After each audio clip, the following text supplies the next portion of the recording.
بسم اللہ الرحمن الرحیم۔ السلام علیکم۔ روزانہ واقعات سننے کے لیے اس چینل کو سبسکرائب کریں۔ حضرت ابو ہریرہ رضی اللہ عنہ سے روایت ہے کہ میں نے رسول اللہ صلی اللہ علیہ وسلم سے سنا، فرماتے ہیں بنی اسرائیل میں دو آدمیوں نے ایک دوسرے کو بھائی بنایا ہوا تھا۔ ان میں سے ایک گناہ کرتا تھا اور دوسرا عبادت میں اجتہاد و کوشش کرتا تھا۔ دوسرے کو گناہ کرتے ہوئے دیکھتا تھا، اس لیے اس نے اس سے کہا گناہ سے باز آ جاؤ۔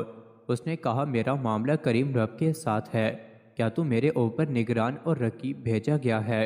اس مجتہد نے کہا اللہ کی قسم، اللہ تعالیٰ تجھے معاف نہیں کرے گا، یا کہا اللہ تجھے جنت میں داخل نہیں کرے گا۔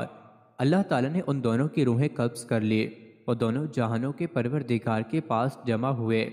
اللہ تعالیٰ نے فرمایا اے مجتہد، کیا تو میرے متعلق کامل علم و ادارک رکھتا تھا، یا کیا تو میرے ہاتھ میں موجود اختیار اور امر پر قادر تھا؟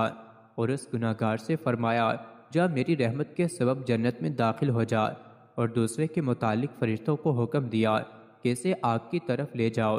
موت تو لا محالہ آنی ہے اور ایک ہی بار آتی ہے، لہٰذا عزیمت پر جان دینا اور گمراہی سے محفوظ رہنا۔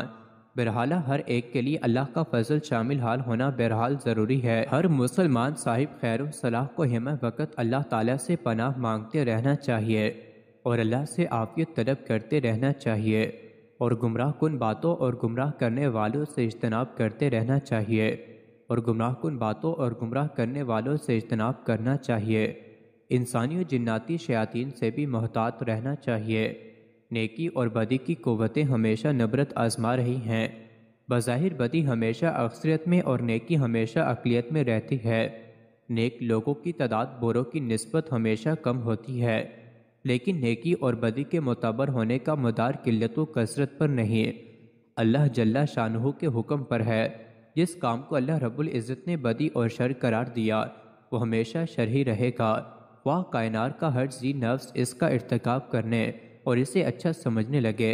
اسی طرح نیکی وہ ہے جسے اللہ نے نیکی اور حسن قرار دیا، خواہ ساری دنیا نیکی کا مفہوم بدل ڈالے، لیکن اللہ کے نزدیک نیکی صرف وہی معتبر ہوگی جو اس کے حکم کے مطابق ہو۔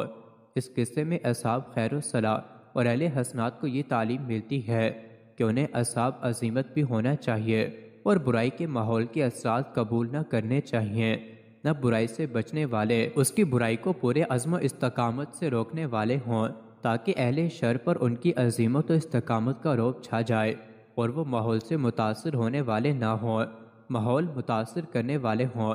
حضرت ابو ہریرہ رضی اللہ عنہ نے فرمایا اللہ کی قسم جس کے ہاتھ میں میری جان ہے، اس مجتہد نے ایسا کلمہ زبان سے ادا کیا جس نے اس کی دنیا و آخرت تباہ کر دی۔ معلوم ہوا کہ کسی خاص شخص کے متعلق یہ نہیں کہنا چاہیے کہ اللہ تعالیٰ تمہیں نہیں بخشے گا اور اسی کے قبیل سے ہے کہ انسان کسی خاص شخص کو کہے تو کافر ہے، یا تو جہنمی ہے، یا تو جنت میں ہرگز داخل نہیں ہوگا۔ آج کل لوگ فتویٰ لگانے میں 1 منٹ صبر سے کام نہیں لیتے، ادھر کسی کو کوئی برا کام کرتے دیکھا اور ادھر ساتھ ہی اس پر کفر کا فتویٰ عائد کر دیا، حالانکہ اس کوتاہی کا کتنا بھیانک انجام ہو سکتا ہے مذکورہ 12 احادیث سے آیا ہے، اس لیے اس عمل سے اجتناب چاہیے۔